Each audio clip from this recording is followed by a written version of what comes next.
In another focused month of JRPGs, I only played a couple of games in November, but since they're likely some of my favorite games from this year, I really can't complain. I got to play what felt like a long-awaited sequel from a series I love, and even managed to finish the anime that precedes it, and also finished a lovely card-based JRPG that was a joy to play that meant I played two great games that I really had a lot of fun with, even if they're very different. It was a good month overall that will be memorable for having some of the best games I think I played this year. So with that, let's get right into the JRPGs I played in November.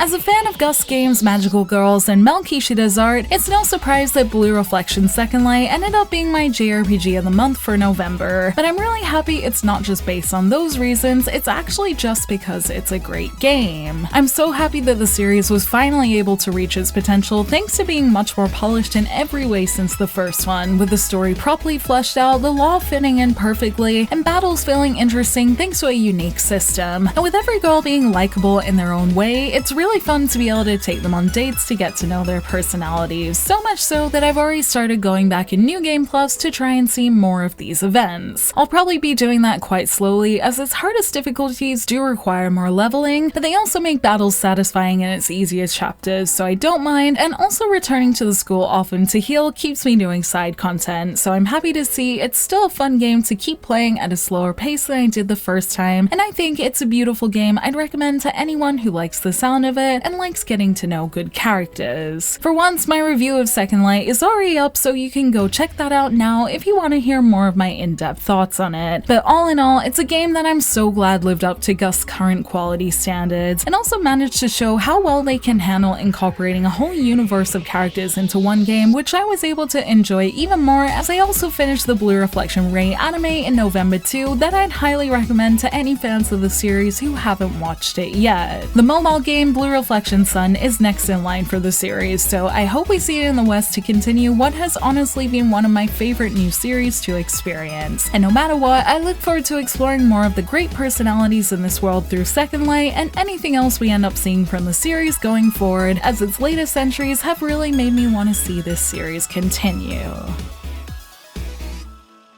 While in October I didn't have a chance to get to Voice of Cards, I made sure to do so right after I finished Blue Reflection Second Light in November, and was very happy I did, as not only did it live up to my expectations, it was there for me when I needed it when I was a little sick in the second half of November. And there are just some games that work really well to play over a day, especially when you can't be doing much else. I didn't have any serious illness or anything, but I basically couldn't talk well for a day or two, which meant I was unexpectedly stuck at home with nothing to do and with low energy. So playing the rest of Voice of Cards was pretty much the maximum I wanted to do between sleeping. And because its chapters were about 2 or 3 hours long usually, it was kind of perfect for playing like this, and its many surprises in its writing were very helpful in keeping me immersed and had me reading over things a couple of times in disbelief. So I'm glad it could help me by being my sick game for this year, with that usually being Pokemon. But Voice of Cards' great writing and pacing made for a story that was easy to keep interested in, especially with its narration being enjoyable too, as there really is nothing like having a story read to you while you're sick.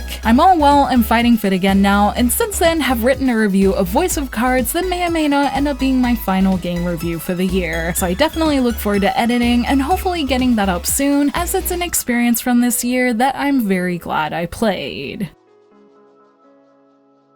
The year is wrapping up with the holidays coming up, and the JRPG year is mostly done for me at this point, which means it's time to get working on some end-of-year content and finishing my review backlog, which I'm thankfully almost through, but I'm sure I'll take a look at a thing or two this month, and maybe spontaneously some other things in my time off work too. The only plan I have set in stone is to try Danganronpa S Ultimate Summer Camp, which has the RPG elements I enjoyed from the Ultimate Talent Development Program in Danganronpa V3, so I have to check out this new edition, as it really was a lot of fun to try this series in a different way, and as the first new Danganronpa entry we've seen in a long time, I have to honor my past self that was a huge fan of the series, and play this fun little spin-off that will no doubt make me nostalgic for a great series. I was also lucky enough to receive a code for Monster Rancher 1 and 2 DX that comes out on December 8th that I've been very curious about since fellow JRPG YouTube channel JRPG told me about it in our collab together a while ago. I've already jumped in and had a small look at it, and I'm not sure if it's what I feel like diving properly into right now, but it was a nice surprise to have received it, so I'll be sure to keep it in mind during the month if it catches my interest again, and I'd be curious to hear if any of you guys are going to pick it up too. Otherwise, I'll be spending as much time as possible rounding up my year's worth of JRPG time in video form, so I hope you guys can look forward to more content to come, and whatever you're playing this December, I hope you have a fun and safe holiday season full of good things in preparations for the end of the year, and another great year of games to look forward to.